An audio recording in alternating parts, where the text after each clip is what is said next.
तो life processes chapter हम आज शुरू करने जा रहे हैं। ये चैप्टर दोनों ही बोर्ड्स में सीबीएसई और एसएससी में है। बस एसएससी में इसके दो पार्ट्स है, लाइफ प्रोसेसेस 1 और 2, जिसमें शुरू के पार्ट्स में इसमें एनर्जी प्रोडक्शन के बारे में बताया गया और कुछ लाइफ प्रोसेसेस के बारे में, और सेकेंड पार्ट में जो इस चैप्टर के रिप्रोडक्शन के बारे में बताया गया है। जबकि सीबीएसई में भी दो चैप्टर्स है, लेकिन लाइफ प्रोसेसेस नाम का एक अलग पूरा चैप्टर है और रिप्रोडक्शन के लिए एक अलग चैप्टर है, ठीक है, हाउ डू ऑर्गेनिजम्स रिप्रोड्यूस नाम का। तो कुल मिलाकर के बात की जाए तो कंटेंट वही है पूरा, लेकिन इसमें थोड़ा सा लाइफ प्रोसेस के बारे में ज़्यादा बताया, इसमें एनर्जी प्रोडक्शन के बारे में ज़्यादा बताया। एनर्जी प्रोडक्शन इसमें भी है, दोनों में है, ठीक है, थोड़ा सा टॉपिक ऊपर नीचे। तो हम दोनों का मिल करके जो निचोड़ है पूरा डिटेल पढ़ेंगे। तो आपको दोनों बोर्ड्स का पढ़ने के लिए मिला, तो एसएससी को सीबीएसई एसएससी दोनों का और सीबीएसई को भी एसएससी सीबीएसई दोनों का पढ़ने मिलेगा, ठीक है। कंटेंट पूरा मिलेगा, सिलेबस पूरा मिलेगा, चैप्टर में कोई डाउट आपका नहीं होना चाहिए, that I will make sure. हाँ, सवाल वहीं पे आता है, व्हाट इज़ लाइफ प्रोसेस, और मैंने इसका जवाब आपको कुछ दिन पहले दिया था, है ना। जीवन प्रक्रिया है, हिंदी में बोला जाए तो जीवन प्रक्रिया, लाइफ प्रोसेसेस। ऐसी प्रोसेसेस हमारे बॉडी में होती है जिनकी मदद से हम ये बोल सकते कि हाँ मैं ज़िंदा हूँ, I am a living thing. Okay, क्या ये बोलना सही है कि कोई भी चीज़ को लिविंग थिंग या नॉन लिविंग थिंग अगर क्लासीफाई करना है, डिस्टिंग्विश करना है, तो हम ये एक सबसे इम्पोर्टेंट चीज़ होगी, यही वो चीज़ होगी जिसके बदौलत हम ये बता पाएंगे कि वो लिविंग है या नॉन लिविंग है। जैसे कि मैं अगर बोल रहा हूँ ये मेरे पास चेयर है, तो ये चेयर को आप क्या बोलोगे बेटा? लिविंग बोलोगे क्या? नॉन लिविंग थिंग बोलोगे? क्या कारण है इसको नॉन लिविंग थिंग बोलने का? तो बड़ी सीधी और साधारण सी बात है, हमने बोला इसके अंदर लाइफ प्रोसेसेस नहीं होती। क्या होती है लाइफ प्रोसेसेस कुलदीप? रिप्रोडक्शन है, रेस्पिरेशन है, सर्कुलेशन, डाइजेशन, हमारी होने वाली ग्रोथ इज ऑल्सो। तो ये सभी अलग अलग जो प्रक्रियाएं हैं जिनको जीवन प्रक्रिया या फिर हमने लाइफ प्रोसेसेस नाम दिया, ये बस लिविंग थिंग्स के अंदर ही हम देख पाते हैं। तो जो भी चीज़ इन सभी प्रक्रियाओं को करती हुई नजर आए, जो भी चीज़ के अंदर हम लाइफ प्रोसेसेस देख पाए, उसको हम बोलेंगे वो लिविंग थिंग है। और जिसके अंदर लाइफ प्रोसेस हम नहीं देख सकते, जिसके अंदर लाइफ प्रोसेस नहीं होती है, तो उसको हम नॉन लिविंग थिंग बोलेंगे। फॉर एन एग्जाम्पल, ये मेरे हाथ की घड़ी, या फिर ये चेयर, या आपका बैठा हुआ जो आप बेंच, या आपके आसपास की बहुत सारी ऐसी चीज़ें हैं जो नॉन लिविंग थिंग है, ऑफकोर्स, ठीक है। क्यों नॉन लिविंग थिंग इन सबको आप बोल रहे हो? नॉन लिविंग थिंग क्यों इन सब चीज़ों को आप बोल रहे हो? क्योंकि इनके अंदर लाइफ प्रोसेसेस नहीं होती है। आज अगर मैं ये चेयर लेके आया 500 रुपये की, मैंने बोला था आपको, 4 साल बाद ये चेयर सोफा सेट बन जाएगी, बड़ी हो जाएगी। आजकल आया हुआ घर में छोटा सा पौधा प्लांट करते, उसकी देखरेख करते, देखभाल करते, पानी लेते, समय पे खाद देते हैं, 4 साल बाद एक बड़े पेड़ में या बड़े पौधे में तब्दील हो जाएगा, और 10 साल बाद एक बड़ा पेड़ बन जाएगा, फल फ्रूट भी देना शुरू कर देगा। उसके बाद क्या पेड़ पौधे बड़े हो रहे हैं, ग्रोथ हो रही है, उनके अंदर रेस्पिरेशन हो रहा है, उनके अंदर एनर्जी प्रोडक्शन हो रहा है, उनके अंदर डाइजेशन भी हो रही है, उनके अंदर रिप्रोडक्शन भी होता है। यस, वो भी रिप्रोड्यूस करते हैं अपने जैसे नए प्लांट को। पढ़ेंगे डिटेल में हम लोग रिप्रोडक्शन अगले चैप्टर में, ठीक है। प्लांट्स में भी, एनिमल्स में भी, खास करके ह्यूमंस में, क्योंकि हमें अपने ही बारे में जानना ज़्यादा अच्छा लगता है। और क्योंकि ये सभी प्रक्रियाएं प्लांट में होती है, इसलिए प्लांट को हमने बोला कि वो लिविंग थिंग है।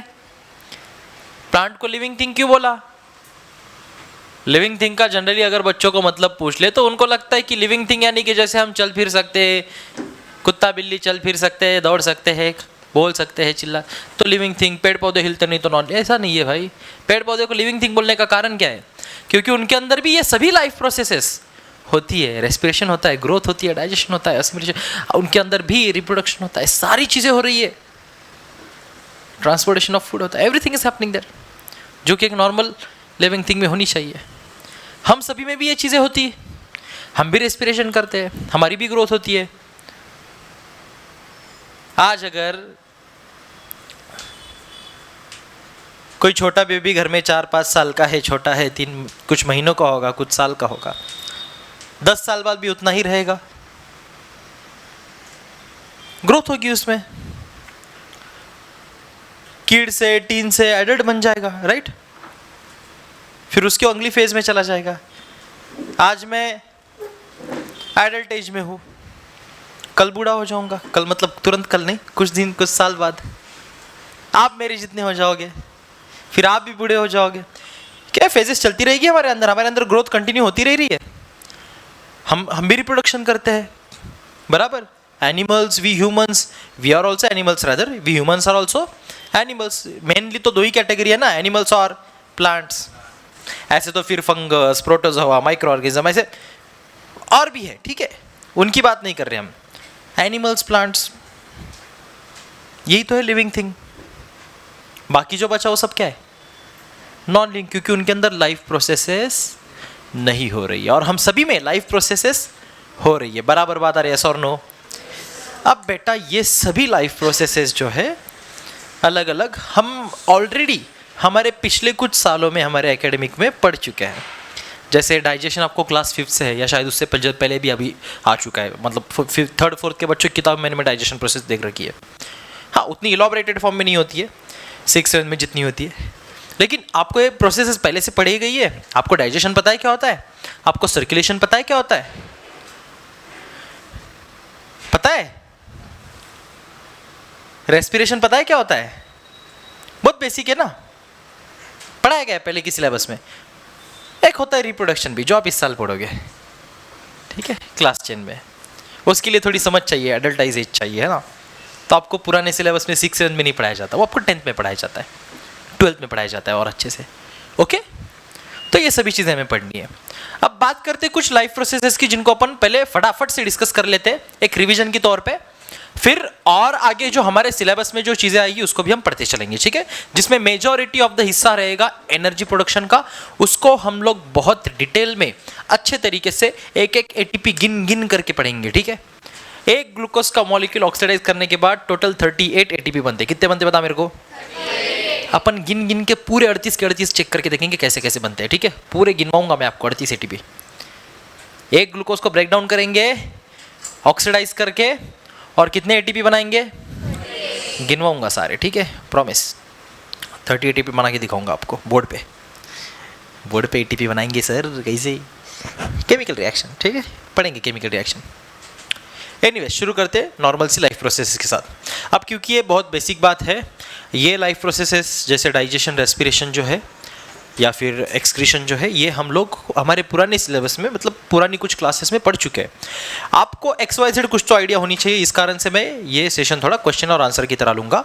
तो आपको बहुत सारे मैं ढेर सारे सवाल पूछने वाला हूँ, बी रेडी फॉर दैट। और जिस चीज़ को आता है वो अपनी ओर से हाथ ऊपर करेगा, नहीं आता है तो एटलीस्ट कोशिश तो करो, या फिर मैं सामने से उठा लूँगा, ठीक है। चलो, तो फिर पहले हम जो प्रोसेस शुरू करना चाहते हैं वो है डाइजेशन। ऐसे ये सभी प्रोसेस एक दूसरे से जुड़ी हुई होती है, ये सब कोऑर्डिनेशन की फॉर्म में बॉडी में काम चल रहा होता है, अलग अलग सब प्रोसेसेस काम नहीं करती है। हालांकि सबके अपने खुद के काम है ना, सबकी अपनी अलग अलग प्रोसेसेस है, लेकिन सब जुड़ करके एक साथ साइमल्टेनियस काम कर रहे होते हैं, अलग अलग नहीं होता है। तो समझते हैं one by one. Let us discuss about first digestion. किसके बारे में डिस्कस करेंगे पहले, डाइजेशन। अच्छा बताओ बेटा, कोई बताना चाहता है डाइजेशन के बारे में, तब तक मैं आप सोचो, मैं डायग्राम निकाल लेता हूँ, ठीक है। आप सोचो,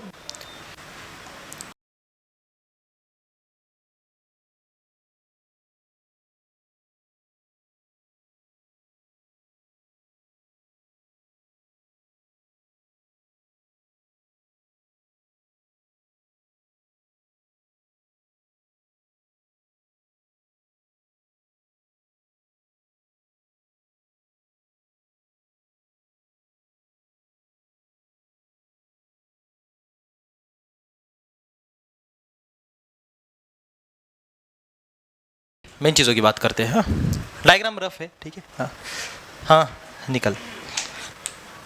तो हमारी डाइजेस्टिव सिस्टम, ठीक है, इसके अंदर कुछ मेन पार्ट से इसको पहले याद रखना है। शुरू होती है माउथ से, okay. Digestion begins from mouth. Mouth में होती है बकल कैविटी। क्या होती है, बकल कैविटी। बकल कैविटी यानी हमारे दांत, ठीक है। हाँ, कैनन, इंसिजर, मोलर, प्रीमोलर, 4 तरह के हमारे दांत है, बराबर है ना, गलत तो नहीं बोल दिया बायोलॉजी स्टूडेंट। तो बकल कैविटी यानी दांत की मदद से जो भी खाना हम लोग खाएंगे उसको पहले अच्छे से चबाया जाएगा. Will chew that food. Okay, after the chewing moment या the simultaneously along with the chew moment उसके साथ जो है सलाइवा मिक्स होती रहती है, सलाइवरी अमाइलेज. ओके, जो कि सलाइवरी ग्लैंड से यहाँ से निकलता है. और वो जो लाड़, सलाइवा म्हणजे लाड़, ठीक है, लार आपकी.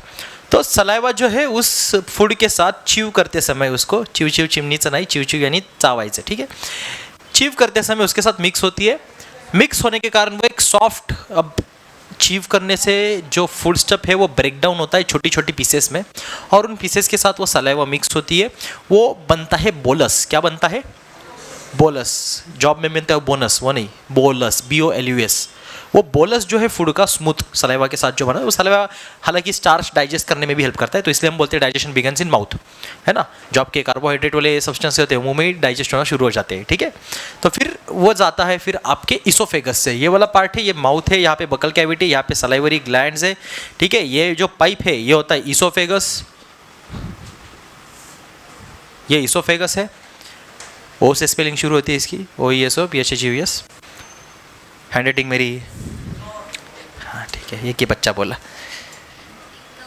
हाँ बस बस बस. तो इसोफेगस से जो बोलस है ऐसे सीधा नहीं जाता, ऐसे पाइप में डाल दिया ये ईट है.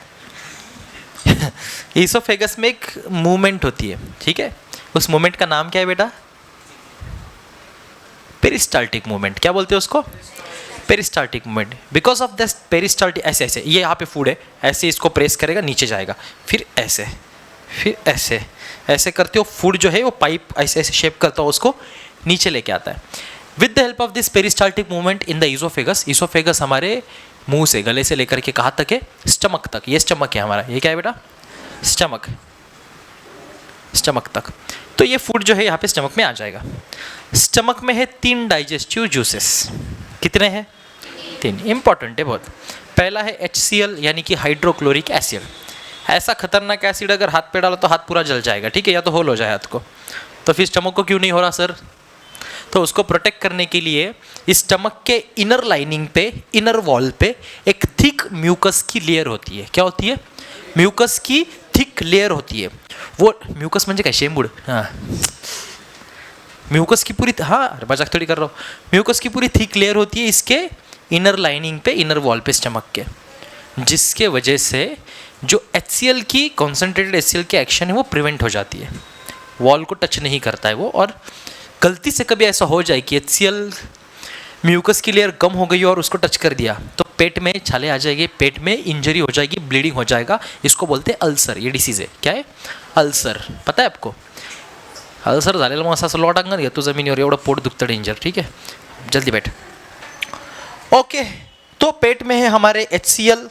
दूसरा मैंने बताया म्यूकस. तीसरा होता है पेप्सिन. क्या होता है? पेप्सिन नहीं, ठीक है, पेप्सिन. ओके, नाम बड़े प्यारे बायोलॉजी में है ना. हाँ, तो पेप्सिन होता है, HCl होता है, म्यूकस होता है. और ये जो है पेप्सिन वगैरह प्रोटीन्स को डाइजेस्ट करने के काम आता है.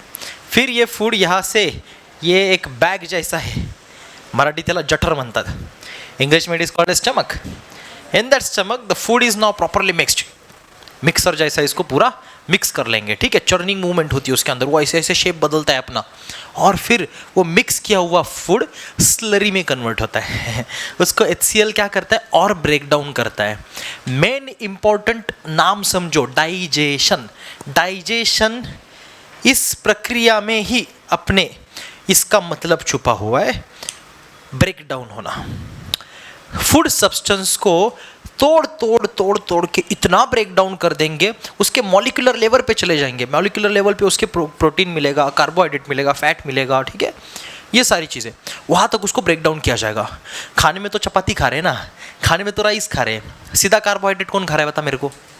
नहीं ना बेटा, वो तो मॉलिक्यूलर लेवल पे चले गए हम, वो तो एटॉमिक लेवल पे चले गए. सीधा मेरे को बता कौन प्रोटीन खा रहा है? नहीं ना.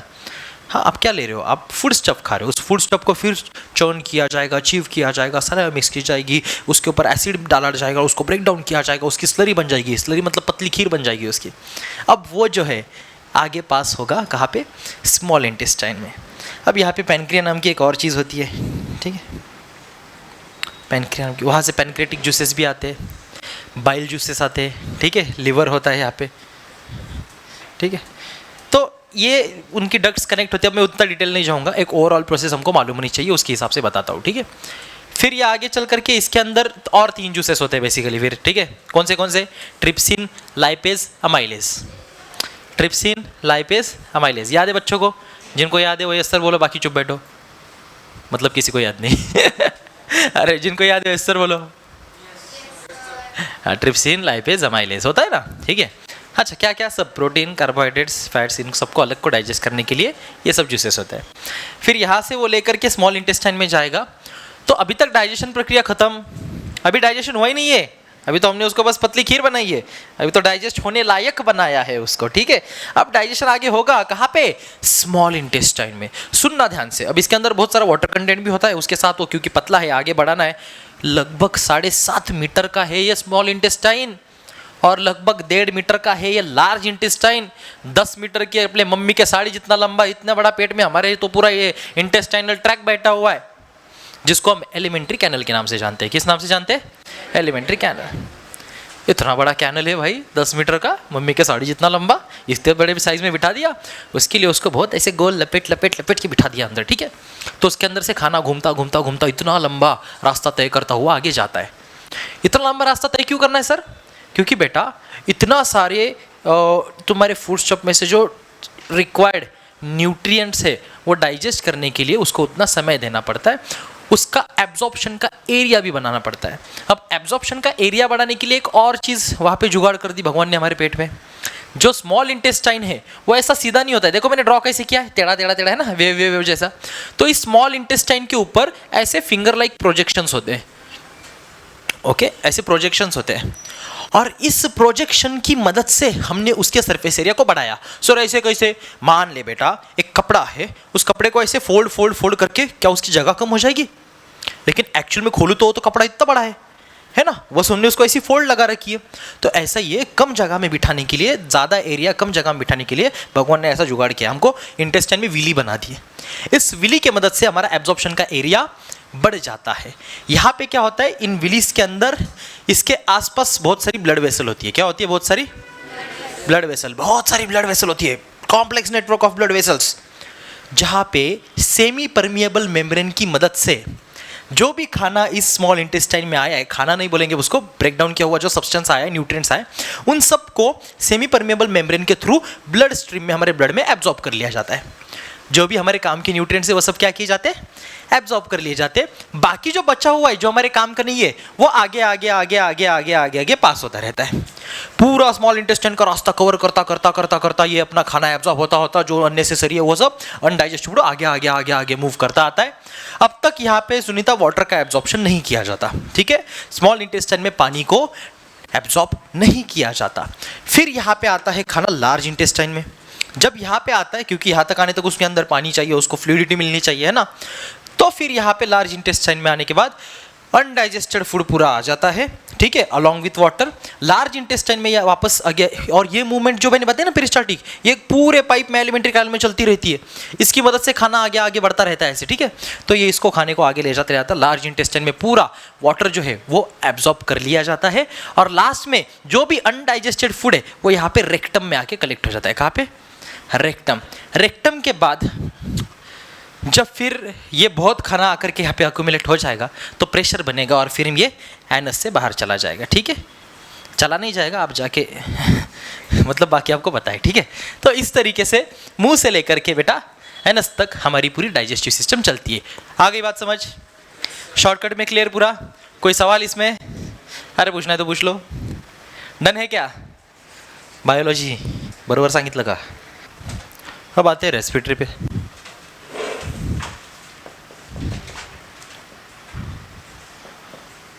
यहाँ पे एक बहुत बड़ा मिथ फोड़ेंगे आपका, ठीक है।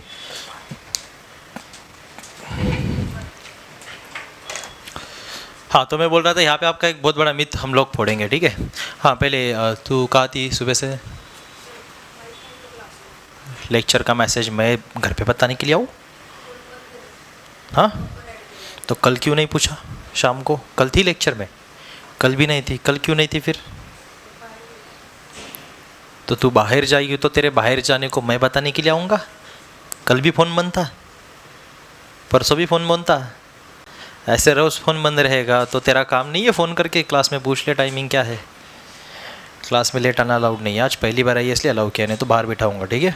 यस ओके, ध्यान दे, मैंने बोला रेस्पिरेटरी सिस्टम। कौन सा सिस्टम बेटा? तेरा नाम भूल गया मैं। समीक्षा, हाँ समीक्षा। डाइजेस्टिव सिस्टम समझ आया, आधे से आई थी ना, ठीक है। अभी बात करेंगे किसकी? तेरे को सैम बोलना ज़्यादा अच्छा है ना, है ना? सच बता, है ना? अरे सर नो, हाँ। तो सैम मेरे को बता, रेस्पिरेटरी सिस्टम तेरे को पता है? कुछ भी नहीं पता, बिल्कुल भी नहीं, जीरो। ओके सुनो फिर, क्या होता है बेटा रेस्पिरेशन? क्या होता है?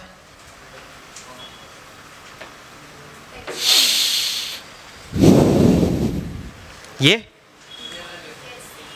सुनीता नहीं बोल रही है।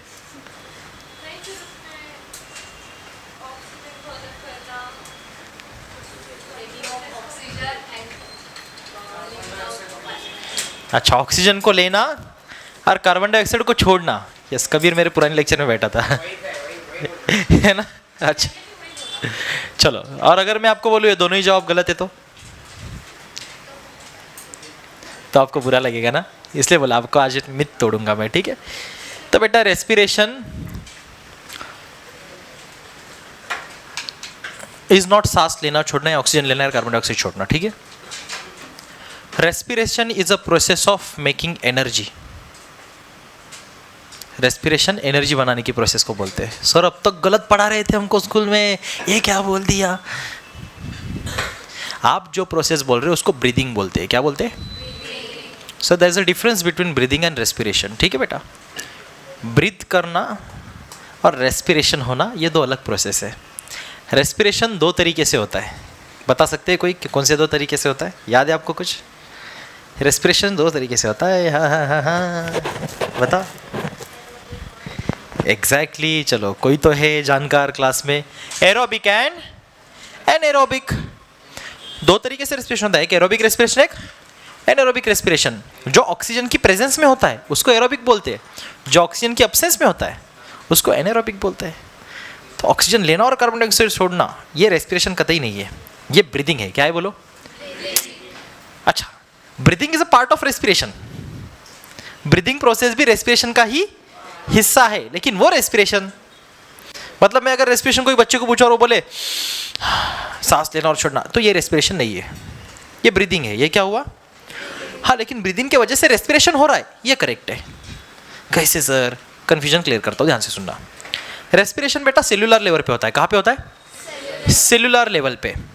सबसे इंपॉर्टेंट बात समझते हैं, हम जितनी भी चीज़ें कर रहे हैं हमारी ज़िंदगी में, हम देख भाग दौड़ कर रहे हैं, काम कर रहे हैं, मैं इतनी देर से बात कर रहा हूँ, दिन भर लॉन्ग लेक्चर में पढ़ा रहा हूँ, ठीक है। ये सब करने के लिए मेरे को चाहिए एनर्जी। क्या चाहिए मेरे को? और ये एनर्जी बनाने का पूरा पूरा पूरा काम जो है ये हर एक हमारे बॉडी के सेल में हो रहा है। इसके लिए कोई अलग से जनरेटर हमारे पेट में, दिमाग में, कहीं पैरों में कहीं बैठा नहीं है, पूरे बॉडी में कहीं पर भी अलग से एक स्पेशल यूनिट नहीं है एनर्जी बनाने का जो हमारे बॉडी को एनर्जी सप्लाई करेगा। बॉडी के हर एक सेल में ही एनर्जी बन रही है। सेल में एक सेल ऑर्गेनेल होता है जिसका नाम होता है माइटोकॉन्ड्रिया। क्या नाम होता है उसका? और इस माइटोकॉन्ड्रिया का काम होता है एनर्जी बनाना, इसलिए उसको पावर हाउस ऑफ सेल भी बोलते हैं। बोलते कि नहीं बोलते? माइटोकॉन्ड्रिया को क्या बोलते हैं सही? Power house of cell. Mitochondria क्या करता है? एनर्जी बनाता है। सर कैसे बनाता है? पढ़ेंगे डिटेल में, ठीक है। ग्लाइकोलिसिस, चीसी क्रेब्स साइकिल क्या होती है, ट्राइकार्बोक्सिलिक एसिड साइकिल और ईटीसी चेन रिएक्शन, ये तीनों चीज़ें क्या होती है हम लोग डिटेल में पढ़ेंगे। उससे आपको क्लियर हो जाएगा कैसे एनर्जी बनती है, कैसे एक ग्लूकोज का मॉलिक्यूल 38 एटीपीज को प्रोड्यूस करता है। एटीपी क्या होता है? एडिनोसाइन ट्राइफॉस्फेट मॉलिक्यूल, जो कि एनर्जी करेंसी है, ठीक है, जो कि एनर्जी करेंसी है। ओके, ये सब बातें मैं इधर उधर की बता रहा हूँ आपको, ये सब आपके टेक्स्ट बुक में लिखा हुआ है, अच्छे से एक एक टॉपिक है, बाद में ओपन करके पढ़ लेना, ठीक है। वही सब डिस्कस कर रहे हैं और कुछ नहीं है। ये साइंस का लेक्चर सुनो ध्यान से। अब ये जो रेस्पिरेशन प्रोसेस है ना बेटा, रेस्पिरेशन प्रोसेस, इसमें ब्रीदिंग इन्वॉल्व है। अब होता कैसे देखो, हम तो जानने के लिए जान चुके हैं कि हम सर क्या करते हैं, ऑक्सीजन लेते हैं और बोला करो क्या, कार्बन डाइऑक्साइड छोड़ते, इतना सभी को पता है। हम सांस लेते समय अंदर जब लेंगे तो क्या लेंगे? ऑक्सीजन। बाहर छोड़ेंगे तो क्या छोड़ेंगे? सर हवा में तो 78% नाइट्रोजन है, 21% ऑक्सीजन है, 1% carbon dioxide and other gases है, ठीक है। तो हम जब सांस लेते हैं, अंदर इनहेल करते हैं, तो क्या ऑक्सीजन ऐसे निकाल के नाक में डालते हैं एक एक एक एक? तो ऑक्सीजन लेते क्यों बोल रहे हो? हम तो पूरी हवा अंदर लेते हैं ना भाई। Air is a mixture of multiple gases ना। There is a nitrogen which is the most abundant in atmosphere. यहां पे 78% नाइट्रोजन है आपके आसपास अभी। कितना? 100% का सर्कल बनाओगे पाई डायग्राम, तो उसके अंदर 78% नाइट्रोजन है भाई, ऑक्सीजन बस 21% है। तो क्या हम बस ऑक्सीजन ले रहे हैं? हम तो सब कुछ ले रहे हैं। हम नाइट्रोजन भी ले रहे हैं, ऑक्सीजन भी ले रहे हैं, कार्बन डाइऑक्साइड भी ले रहे हैं, हम डस्ट पार्टिकल्स भी ले रहे हैं, गंदगी भी ले रहे हैं, दूसरे छिका उसकी कीटाणु भी ले रहे हैं। हम तो सब ले रहे हैं अंदर। अरे यस और नो? बॉडी में सब जा रहा है अंदर। लेना किसको है ये बॉडी तय करेगी, हम नहीं तय करेंगे।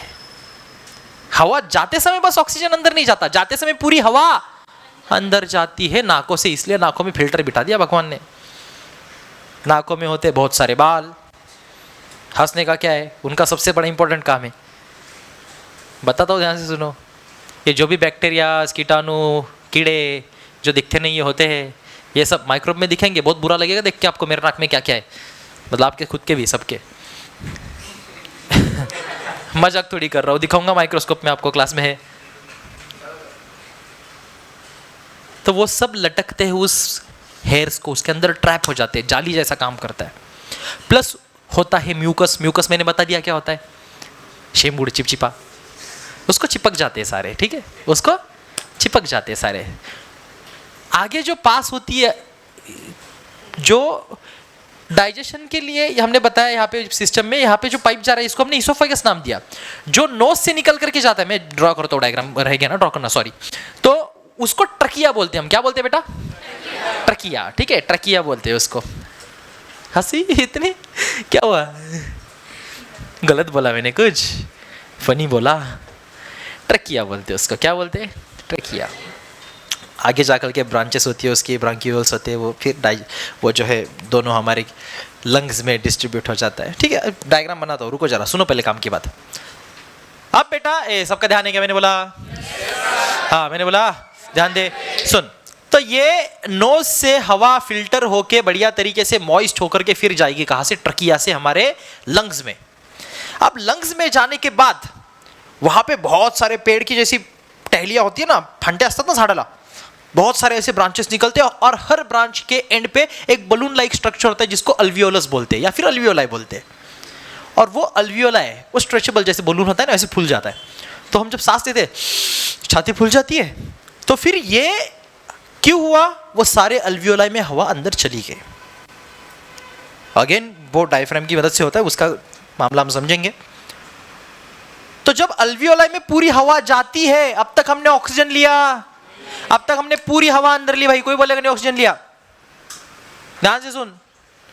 फिर वहां पे अल्वियोलस में पूरी हवा जाने के बाद वो अल्वियोलाई के सेमी परमिएबल मेम्ब्रेन के थ्रू, क्योंकि अल्वियोलस के ऊपर बहुत सारी ब्लड वेसल होती है, जैसे विलिस के ऊपर मैंने दिखाया, वहां पे एक्सचेंज होता है गैस का।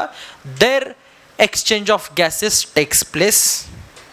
फिर वहां पे उस हवा में से बस ऑक्सीजन निकाल लिया जाता है और कार्बन डाइऑक्साइड डाल दिया जाता है। एक्सचेंज होता है, ये एक हाथ दे एक हाथ दे, ऐसे ऑक्सीजन लेगा निकाल के, ले कार्बन डाइऑक्साइड लेके जा, ऐसे बोलेगा। ऐसे कौन बोलेगा? बहुत इंपॉर्टेंट पार्ट है हमारे ब्लड का, हीमोग्लोबिन। मालूम है आपको?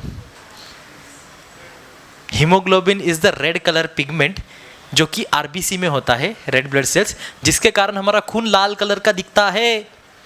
वो जो हीमोग्लोबिन है वही बेटा ऑक्सीजन को लेके भी जाता है और एनर्जी प्रोडक्शन के बाद कार्बन डाइऑक्साइड को लेके भी आता है। अरे ये बात समझ, वहां पे होता है एक्सचेंज ऑफ गैसेस। तब तक आपके लंग्स में पूरी की पूरी हवा गई होती है, ऑक्सीजन और कार्बन डाइऑक्साइड अलग से जाता, वहां पे होता है एक्सचेंज ऑफ गैसेस। आ रही है बात समझ? क्लैरिटी आ रही है?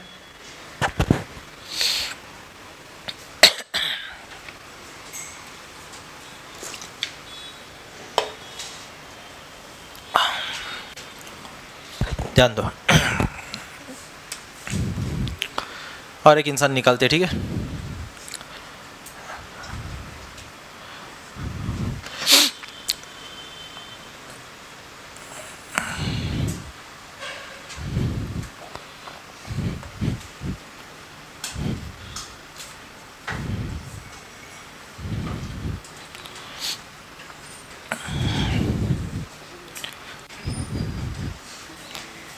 काय रे दे चमट ठेवून.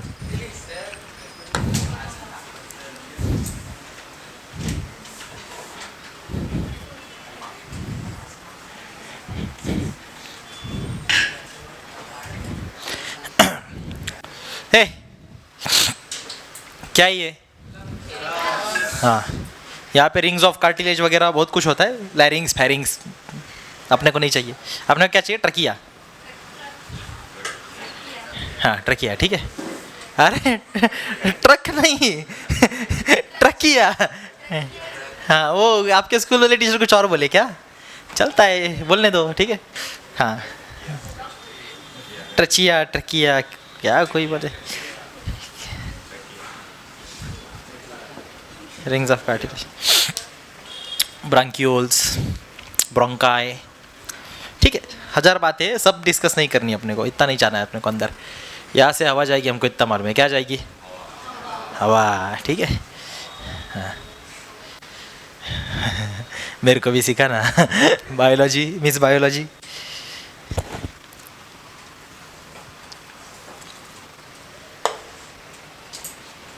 क्या बता रही है दीदी, क्या सिलेबस ही बता रही है ना या कुछ और. तब ठीक है, कुछ और बता रही है तो फिर हाँ निक हाँ ठीक है ना, ज़बरदस्ती थोड़ी बिठाऊंगा तेरे को. पढ़ लिया ना तूने, ये आता है क्या है सब. हाँ जा फिर. हाँ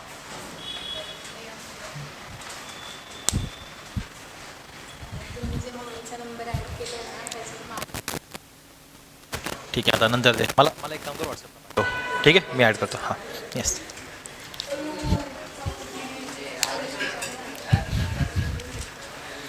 हे बोर हो रहा है क्या, साइंस इंटरेस्टिंग नहीं है क्या. हाँ ठीक है. इधर डायफ्राम भी होता है. किसको, जिसको आ रही है ना भाई घर जाओ, टेंशन काहे को ले रहे हो. मेरे को दो भी मत, आप लो भी मत, सिंपल है ना. घर जाओ आराम करो, जिसको पढ़ना है वो लोग बैठो. It is that simple. मैं थोड़ा सा सिंप्लीफाइड तरीके से निकालता हूँ क्योंकि एक्यूरेट निकालने में बहुत समय जाएगा, तो मैं थोड़ा सा ऐसे नॉर्मल सिंप्लीफाइड तरीके से निकाल रहा हूँ. चलेगा बेटा, एडजस्ट कर लोगे. हाँ ठीक है यस. और दूसरी तरफ नहीं निकालता हूँ ठीक है, एक तरफ निकालता हूँ. होते दोनों तरफ है लेकिन हाँ होते दोनों तरफ है. तो हर ब्रांच के एंड पे ऐसा बेटा अल्वियोलाई रहेगा. क्या रहेगा, द्राक्षाचं घड माहिती ना तुम्हाला, द्राक्षाचं घड. हां तसंच काहीतरी ठीक आहे. असे द्राक्षाचं घड कसं असतं तसं ठीक आहे एकदम. अंगूर अंगूर अंगूर रे लंगूर ग्रेप्स की तरह. Grapes grapes. Hello hello hello. ऐसे ऐसे यहाँ पे दोनों तरफ होते हैं अल्वियोलाई ठीक है. एक अल्वियोलाई कैसे दिखता है सर, एक अल्वियोलाई ऐसे दिखता है. आप यूँ मान लो ठीक है. ये एक अल्वियोलाई है, ये इसको अल्वियोलस बोलेंगे. क्या बोलेंगे, ALVELOUS ठीक है, अल्वियोलस ऐसे होता है ना. स्पेलिंग का थोड़ा टेंशन है अपना, बाकी तुम संभाल लो ठीक है. Hello hello hello.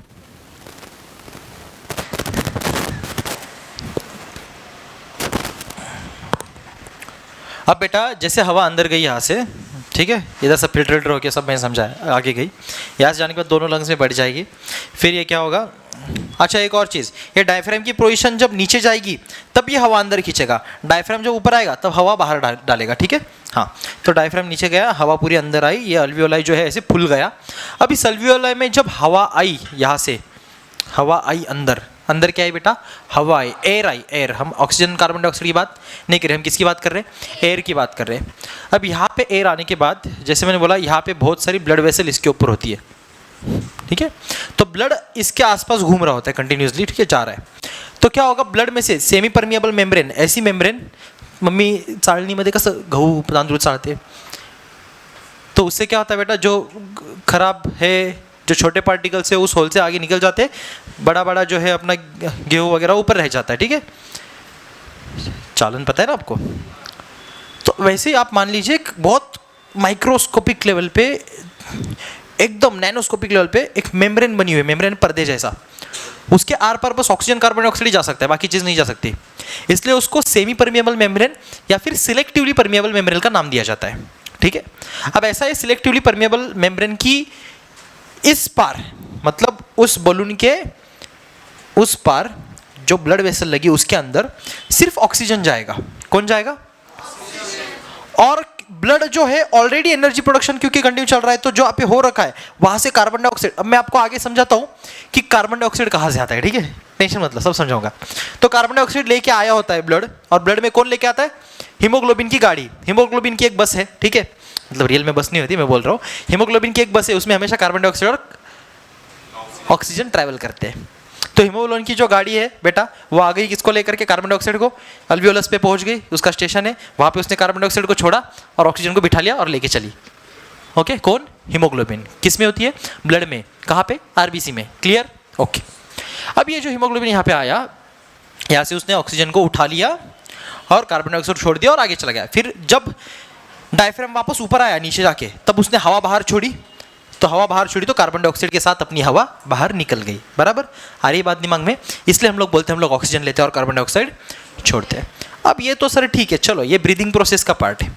असल में रेस्पिरेशन क्या है? हमने कुछ देर पहले बात की थी कि मेन मोटो तो हमारा एनर्जी बनाना है। मेन मोटो क्या है? अब एनर्जी ऐसे ही नहीं बनती। यहाँ पे एक प्रोसेस हमने पढ़ी, डाइजेशन, सामने ये डायग्राम। यहाँ से न्यूट्रिएंट्स को एब्जॉर्ब कर रखा है, इनको कन्वर्ट कर देते ग्लूकोज में। काय में कन्वर्ट करते हैं? ग्लूकोज में। लीवर जो है ना, इसके अंदर ग्लाइकोजन के फॉर्म में उसको स्टोर भी किया जाता है। ठीक है, वापस उसको यूज़ करते हैं। स्टोरेज हाउस है वो हमारे खाने का, वहाँ पे रखा जाता है स्टोर करके। ठीक है, तो फिर वहाँ से निकाल के ग्लूकोज को वापस एनर्जी में कन्वर्ट करते हैं। एनीवेज, तो ये खाना पचा करके जो है बेटा, हमने डाइजेस्ट करके सब न्यूट्रिएंट्स ले करके उसको अलग अलग तरीके से हमारे बॉडी में यूज़ करना है। ग्लूकोज में कन्वर्ट करके हम उससे एनर्जी बनाएंगे। क्या बनाएंगे? एनर्जी, जो हमको सभी काम करने के लिए चाहिए। इवन ये खुद भी जो काम कर रहे हैं, ये चर्निंग प्रोसेस जो हो रही है, ये इसके अंदर पेरिस्टाल्टिक मूवमेंट, खुद हमारे बॉडी में हर एक चीज़ के लिए, हर एक मोशन के लिए, मूवमेंट के लिए एनर्जी की ज़रूरत है। बिना एनर्जी का कुछ होने वाला? आपकी उंगली ऐसी है, आप इतनी कर लो तो भी एनर्जी खर्च हो गई। बिना एनर्जी के कुछ होने वाला? मेरी उंगली ऐसी है, मैंने ऐसी टेढ़ी कर दी, इतनी, मैंने इतनी सी कर दी, इतनी, कुछ भी करो एनर्जी खर्च होने वाली। बिना एनर्जी का कुछ होने वाला? तो आप समझ रहे हो कि एक छोटी सी एक्शन से लेकर इतनी बड़ी एक्शन, जैसे मैं इतनी देर से यहाँ पे चल रहा हूँ, दिन भर पढ़ा रहा हूँ, बात कर रहा हूँ कि कंटिन्यूसली मोशन मूवमेंट मेरे बॉडी में हो रही, कितनी एनर्जी खर्च हो रही होगी? बहुत सारी, बहुत सारी। इसलिए एनिमल्स को प्लांट के कंपैरिजन में बहुत ज़्यादा एनर्जी की ज़रूरत होती है, और इसी कारण से हमें एक्सटर्नल फूड सोर्स के ऊपर डिपेंड रहना पड़ता है। और हम जो है कैसे होते हैं? हेट्रोट्रॉपिक होते हैं। ऑटोट्रॉप से क्या हम लोग? प्लांट्स ऑटोट्रॉपी, उनको बहुत कम एनर्जी की जरूरत है, बस रिप्रोडक्शन, ग्रोथ के लिए, बाकी प्रोसेस के लिए, ट्रांसपोर्टेशन के लिए, उतनी वो सफिशिएंटली अपने अंदर ही प्रोड्यूस करके बना लेते हैं फोटोसिंथेसिस की मदद से। हम लोग नहीं कर सकते भाई, हमको दूसरे पे डिपेंड रहना पड़ता है। हम बहुत सारी एनर्जी की रिक्वायरमेंट में होती है, वो पूरी करनी पड़ती है, राइट? हम हेट्रोट्रॉप्स हैं। और ये एनर्जी बनाने के लिए जो हमने सब न्यूट्रिएंट लिए उसको किया कन्वर्ट किसमें? ग्लूकोज में। किसमें किया? अब जो ग्लूकोज है वो सीधा एनर्जी नहीं देगा। देखो, आपने ये भी देखा होगा ना, किसी को चक्कर आ जाती है, तुरंत ग्लूकोज दे भाई, उसको चॉकलेट खिला, ये खिला। क्यों? ऐसे क्यों करते? क्योंकि वो इंस्टेंट ग्लूकोज का सोर्स है। क्योंकि वो क्या है बेटा? इंस्टेंट ग्लूकोज का सोर्स है, जिसके कारण तुरंत बॉडी एनर्जी बनाएगी और उसको अच्छा फील होगा, राइट? ड्रिप लगाते हैं, सलाइन, हाँ, तो उसमें क्या होता है? सीधा ब्लड में छोड़ते हैं। डाइजेशन का चक्कर ही न कोई, ये सब प्रोसेस ही नहीं चाहिए, सीधा ब्लड में जा, डायरेक्ट सेल में घुस, सीधा एनर्जी बना, फटाक से काम होता है कि नहीं होता है? हाँ। अब सुन बेटा, जो ये सारे न्यूट्रिएंट्स डाइजेशन के बाद जो ब्लड में आ गए, उनको लेकर के हम कहाँ पे गए? सेल में गए। हमारे बॉडी में हम सर्कुलेशन भी पढ़ेंगे। देखो, सारी प्रोसेस जरूरी है, चाहे डाइजेशन हो, चाहे रेस्पिरेशन हो, चाहे सर्कुलेशन हो, एक्सक्रीशन हो, सभी का आपस में एक दूसरे से रिश्ता है, और ये सभी मिलजुल के काम कर रहे हैं पूरे बॉडी में, तब जाके हमारी बॉडी ऐसे अच्छे से चल पा रही है। ठीक है, इनमें से कुछ भी खराब हो जाए, हॉस्पिटल का चक्कर लगाना तय है। ठीक है, बराबर की बात, इसमें से कुछ भी खराब हो जाए, हॉस्पिटल का चक्कर लगाना पड़ेगा भाई। ठीक है, सब प्रोसेस जरूरी है, एक से एक प्रोसेस, छोटी से बड़ी, each and every small and big process is very important for a life. That's why life processes है जो हम पढ़ रहे हैं। अब यहाँ पे जो हम ग्लूकोज, जो हमारा न्यूट्रिशन लेकर के गए, वो जाएगा हमारे बॉडी के हर एक सेल में। सर कौन लेके जाएगा? बेटा, जो ब्लड की जो पूरी सर्कुलेटरी सिस्टम हमारे बॉडी में फैली है ना, कॉम्प्लेक्स नेटवर्क, ये बस ऐसे मोटे मोटे पाइप नहीं होते, आगे चल करके कैपिलरीज में कन्वर्ट हो जाते हैं। किसमें? कैपिलरीज। ये कैपिलरीज जाती है सेल्स तक, और भी उससे छोटे छोटे पाइप्स होते हैं बहुत सारे। एक सुई के अंदर 100-200 बैठ जाएंगे, इतने छोटे पाइप्स होते हैं सुई के नोक में, और वो सब हमारे सेल्स तक पहुंचते हैं, वहां तक न्यूट्रिशन को लेके जाते हैं। ठीक है, मेनली तो दो चीजें आपने पढ़ी होगी ना, आर्टरीज और veins. Arteries carries oxygenated blood mostly in our body and veins carry deoxygenated। उसका भी एक्सेप्शन है, pulmonary vein and pulmonary artery, समझाएंगे वो आपको डबल सर्कुलेशन में। ठीक है, please wait for that, that is very much interesting. Again blood pressure भी समझाऊंगा आप तब मैं आपको। ठीक है, किसी ने मेरे को पूछा था ना पिछली बार, वही नहीं आया क्या आज, बताऊंगा वो भी। ठीक है, बहुत इंटरेस्टिंग बात। तो फिर ये ग्लूकोज जब हमारे सेल में आ गया, अब एनर्जी बनानी है सर, तो ग्लूकोज के पास जादू नहीं है सीधा एनर्जी एटीपी बना के दे देगा, उसको करना पड़ता है ऑक्सीडाइज। क्या करना पड़ता है? तो ग्लूकोज का जो है स्टेप बाय स्टेप ऑक्सीडेशन किया जाता है, स्टेप बाय स्टेप उसको ऑक्सीडाइज करके उसको कन्वर्ट किया जाता है एटीपी में। अब ये प्रोसेस सर कैसे होगी? इसके लिए हमें 3 प्रोसेसेस पढ़नी है। कितनी? पहली होगी इसके अंदर ग्लाइकोलिसिस, बोलो क्या? दूसरा होगा इसमें टीसीए साइकिल, या इसी को क्रेप साइकिल भी बोलते हैं, साइंटिस्ट का नाम था क्रेप जिन्होंने इसको डिस्कवर किया था।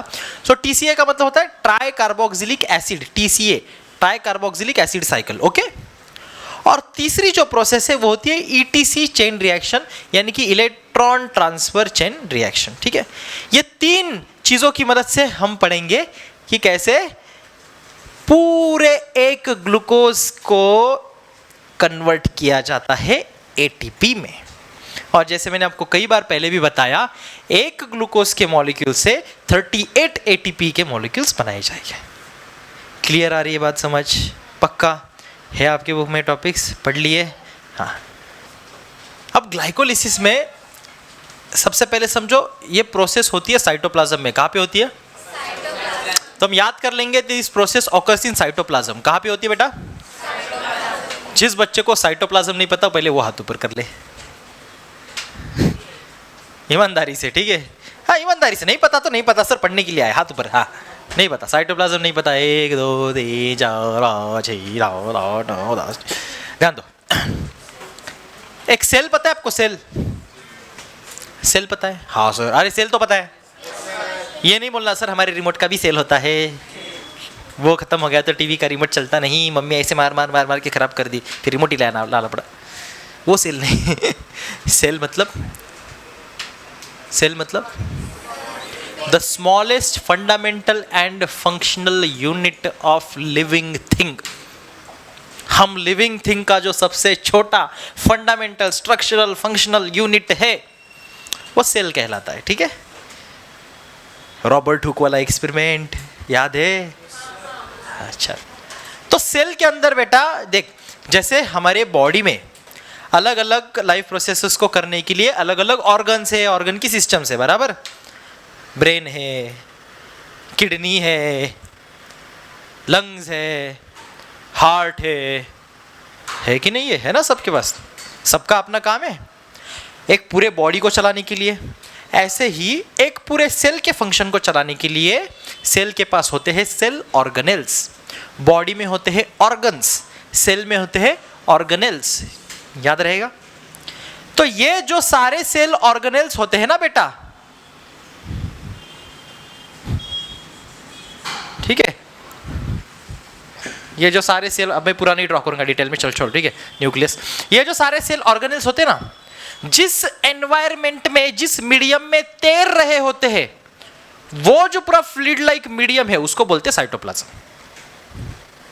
तो ये सेल ऑर्गेनेल को छोड़ के आसपास का जो भी आपको मीडियम दिख रहा है, ये मीडियम है साइटोप्लाज्म। क्या है बेटा? साइटोप्लाज्म। यहां पे ये है माइटोकॉन्ड्रिया। ये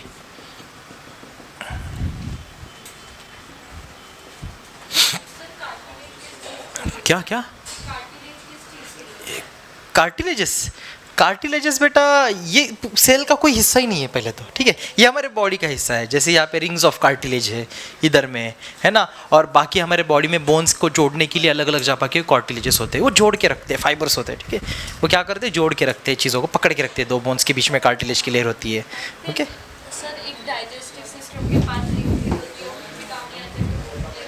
कौन सी चीज़ बेटा, अपेंडिक्स होती है वो, ठीक है। यहाँ पे देख मैंने छोटा सा बनाया हुआ दिख रहा है, मैं कुछ मिस आउट नहीं करता हूँ, ये देख छोटा सा दिख रहा है बनाया हुआ, दिख रहा है क्या, ये मैंने ड्रॉ कर रखा था लेकिन उसके बारे में बताया नहीं था क्योंकि ज़रूरी नहीं थे। तो ये होता है अपेंडिक्स। क्या होता है ये, जिसका कई काम नहीं होता।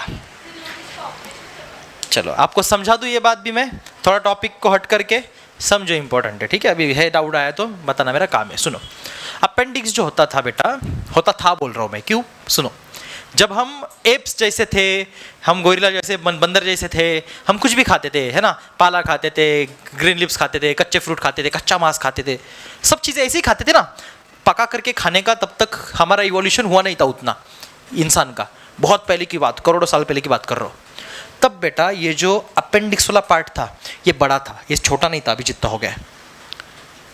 तो वहां पे अपेंडिक्स में, अपेंडिक्स यानी आखिरी छोर किसी भी चीज का, हमारे बुक के लास्ट में भी अपेंडिक्स होता है, सीबीएसई में, एनसीईआरटी में देखना, अपेंडिक्स यानी कि लास्ट का हिस्सा। तो हमारे लार्ज इंटेस्टाइन का जो ये हिस्सा था इसको अपेंडिक्स बोलते थे।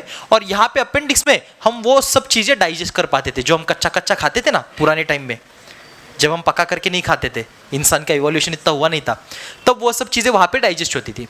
लेकिन बाद में हमने कुक करना सीख गए, इंसान का इवोल्यूशन होता गया धीरे धीरे, है ना। फिर वो खाना जो है पका करके खाने लगा, कच्चा खाना बंद कर दिया। तो निसर्ग का एक नियम है, नेचर का एक रूल है, जो भी चीज़ का हमारे बॉडीज में यूज़ रुक जाता है या कम हो जाता है तो वो चीज़ या वो ऑर्गन बॉडी में धीरे धीरे डिस्टिंक्ट होना शुरू हो जाता है। ऐसे ही इंसान के अंदर भी ये अपेंडिक्स जो है हजारों लाखों सालों से यूज में नहीं है, क्योंकि हमने कच्चा खाना बंद ही करी ना, पका के खाने लगे हम, कब से इवोल्यूशन हुआ हमारा, है ना, इतने हजारों लाखों सालों से। तो फिर इसका यूज ही नहीं था, तो धीरे धीरे बाय नेचर जो जिसका यूज नहीं होता वो क्या होती जाती है, एक्सटिंक्ट होती जाती है, अपेंडिक्स छोटा छोटा छोटा होता गया। साइंटिस्ट ने ऑब्जर्व किया पहले के ज़माने के लोगों में ये अपेंडिक्स का शेप थोड़ा बड़ा था, अभी के आने वाले बच्चों में बहुत छोटा होता जा रहा है, और बाई टाइम ये अपेंडिक्स धीरे धीरे गायब भी हो जाएगा, क्योंकि नेचर का रूल है, जो यूज़ में नहीं है उसका डिस्टिंक्ट होना तय है। तो इसलिए अपेंडिक्स का शेप अभी छोटा सा हो गया है।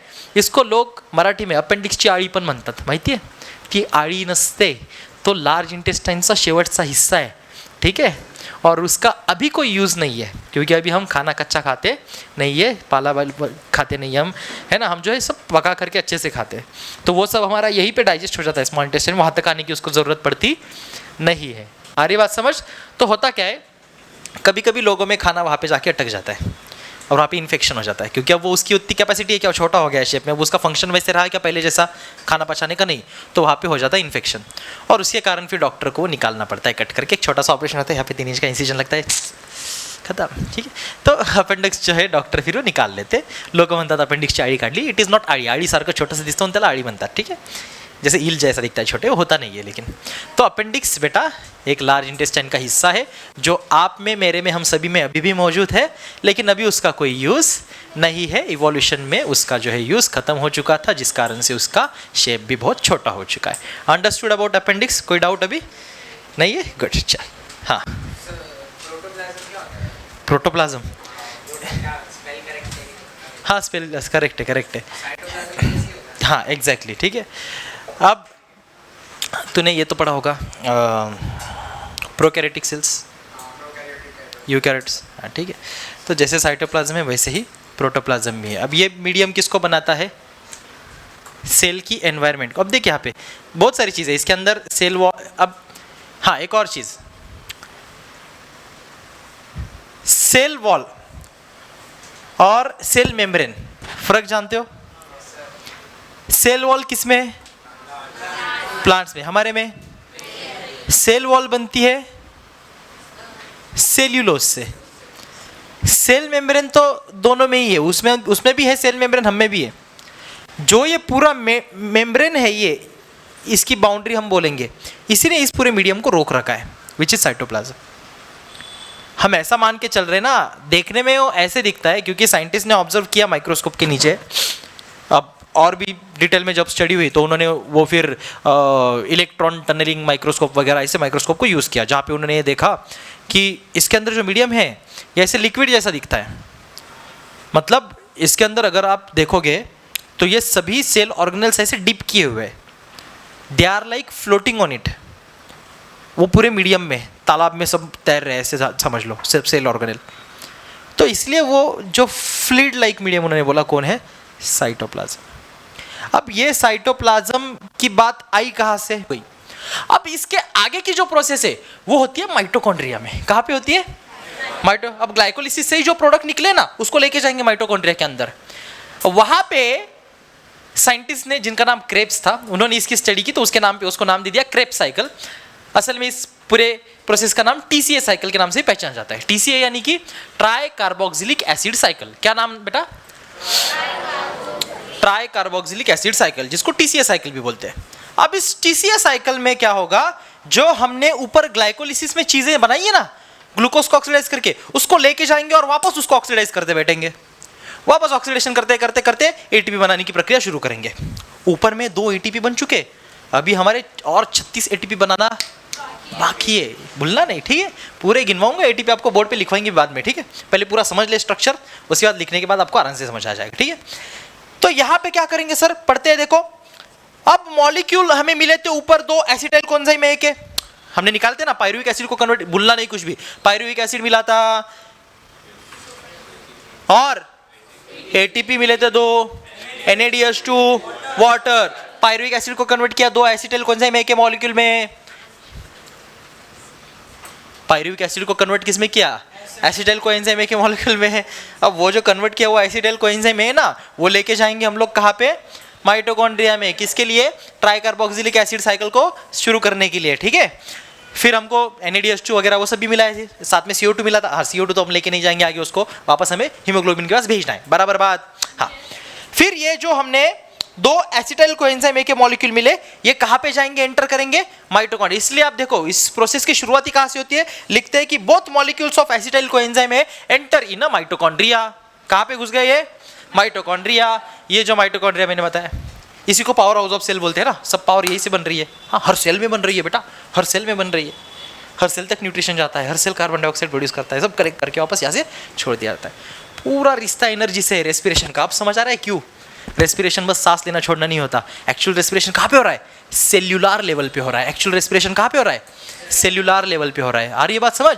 और ये सब क्योंकि ऑक्सीजन के प्रेजेंस में हो रहा है, ऑक्सीजन के बदौलत हो रहा है, तो इसको हम एरोबिक रेस्पिरेशन बोलते हैं। क्या बोलते हैं? हमारे बॉडी में मसल्स वगैरह में ऐसे जगहों पे ऐसा भी रेस्पिरेशन होता है जो ऑक्सीजन के प्रेजेंस में नहीं होता, मतलब एनर्जी बिना ऑक्सीजन के बाद से बनाते हैं हम लोग, उसको एनएरोबिक रेस्पिरेशन बोलते हैं। और जब ऐसे होता है ना, आपको थोड़ा दुख भी होगा, आपके हाथ पैर दर्द करते हैं। आपको थोड़ा शॉर्टकट में बताता हूँ। आप जब बहुत दौड़ते हो होता है, क्यों? आपकी बॉडी, आपका हार्ट कोशिश करता है ज़्यादा से ज़्यादा सांस आप अंदर ले पाओ, ताकि ज़्यादा से ज़्यादा ऑक्सीजन आपके बॉडी में एंटर कर पाए, ताकि ज़्यादा से ज़्यादा एनर्जी आप बना पाओ और आपके बॉडी को जो एनर्जी की जितनी रिक्वायरमेंट है वो फुलफिल हो पाए। ओके? दूसरी चीज़, धक धक धक धक बढ़ जाता है। बॉडी ब्लड को तेज़ी से पंप करना शुरू करती है, हार्ट तेज़ी से दौड़ना शुरू करता है, पल्स रेट इंक्रीज होता है, पल्पिटेशन बढ़ जाता है और हमारे बॉडी में ब्लड फट फट फट फट दौड़ता है ताकि जल्दी जल्दी ऑक्सीजन को आगे लेके जा सके।